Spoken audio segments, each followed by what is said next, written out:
so glad that you could join me today. I am exploring watercolor textures, and I was inspired to do this video by a book I'm reading by Anne Blockley called Watercolor Textures. So first thing I'm going to do is get a few things ready. Here's the book that I was inspired by, and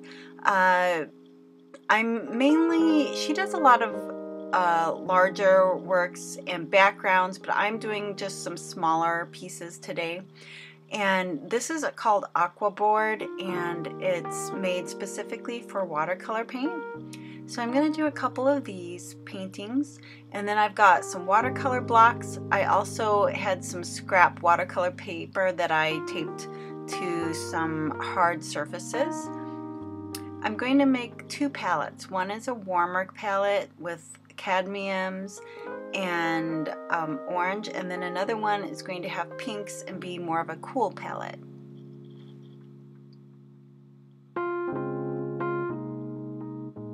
And one thing I forgot to say about the Aqua Board is that before you use it, you're supposed to prime it with some water, and so I am doing that after I actually put the drawing on it, and so that's probably not the, you should probably put the water on first and let it dry completely and then draw on it. So that is a mistake I made, but I think everything turned out just fine. Okay, so as far as textures, watercolor to me and seems a little more limited than oil paints, but when you are adding texture to it, it does just increase the effects you can get with watercolor, which is really fun to explore. Another thing I'm doing here is doing several paintings at once, because it's just when you're working with watercolor, it's easy to you have to just kind of hurry up and wait, so I try to get several projects going at once. So what I'm doing here is diluting and blotting. This is one of the techniques. So you're basically removing paint.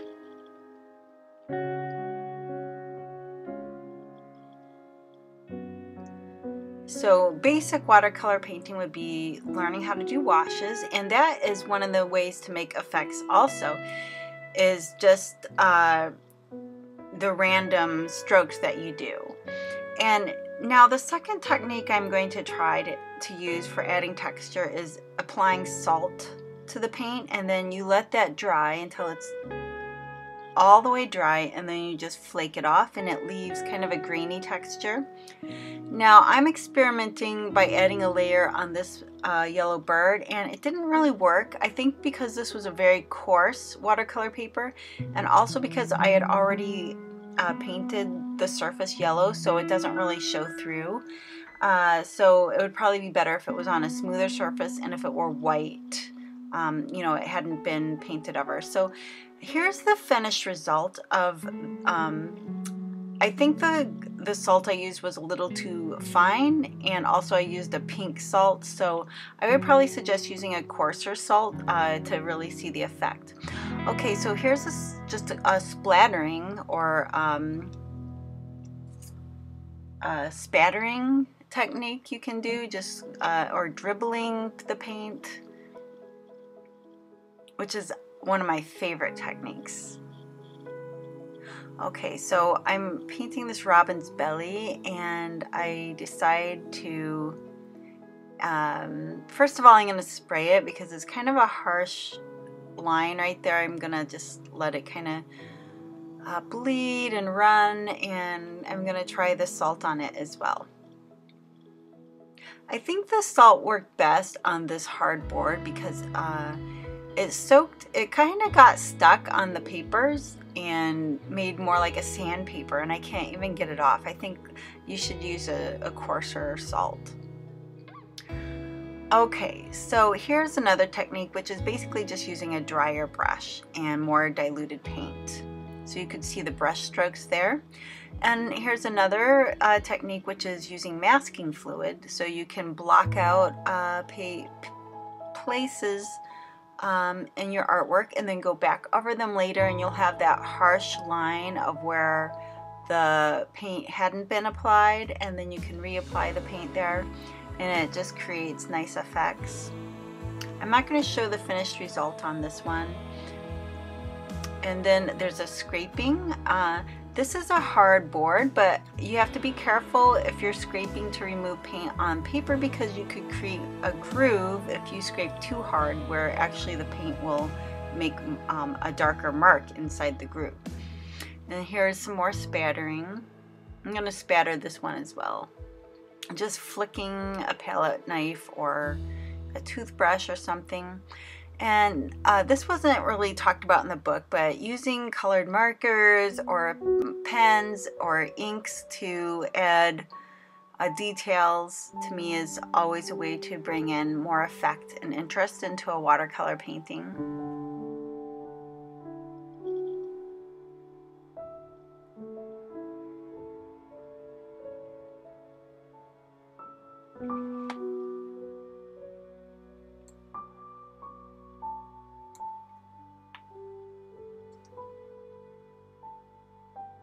So just adding some blues using a brush and a rubber palette knife. Here I'm mostly just layering, but I did remove some of the female, which is the fat one on the right. She's supposed to be a little lighter colored, so I removed some of the dark red from her belly. Okay, so this is a little blueberry project. I have like I said, I have so many things going on here.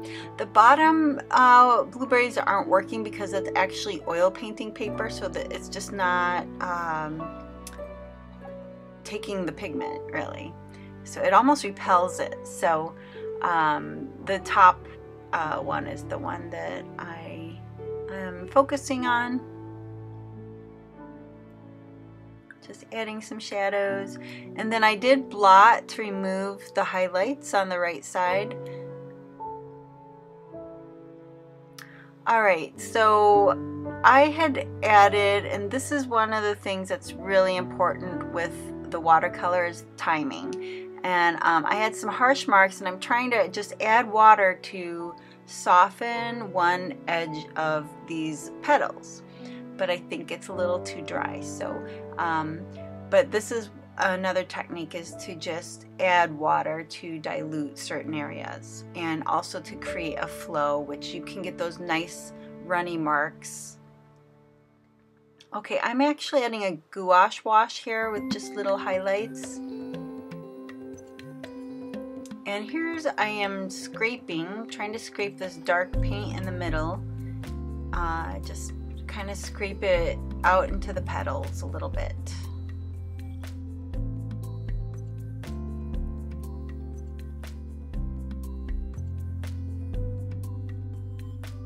Now I decide to scrape the gouache paint.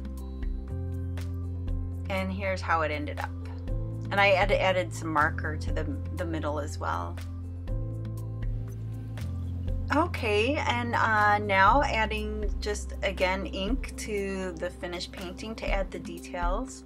And I also added some pink, as you can see, to the nail polish bottle. Alright, this is the dry, the frisket is dry, so I am, or the masking fluid, and so I'm going to create a wash in the background. And I'm actually trying to make it with bubbles. And I used a very pale manganese blue, and I think it would be better for this project to use a stronger tint, more paint, because it's just too pale. You don't really get the effect. And maybe a stronger pigment like phthalo blue. I did the bubbles all over this, and you can kind of see in the background, but it was very, very subtle. Okay, so another technique is just stamping like you would with a stamp, like a rubber stamp, but I am just whatever you can find to stamp with. I'm just using a plastic cap. Alright, so layering washes, salt, scraping, masking fluid, bubbles and foam, scratching, stamping, and also I forgot to say blotting and there's also spattering. Now, metallic paint, wax crayon, and oil pastel surfaces, cello paper, and wax relief are some other techniques that I didn't discuss, but I hope to in the future. Anyway, I hope you enjoyed this video. If you have any comments, please leave them below.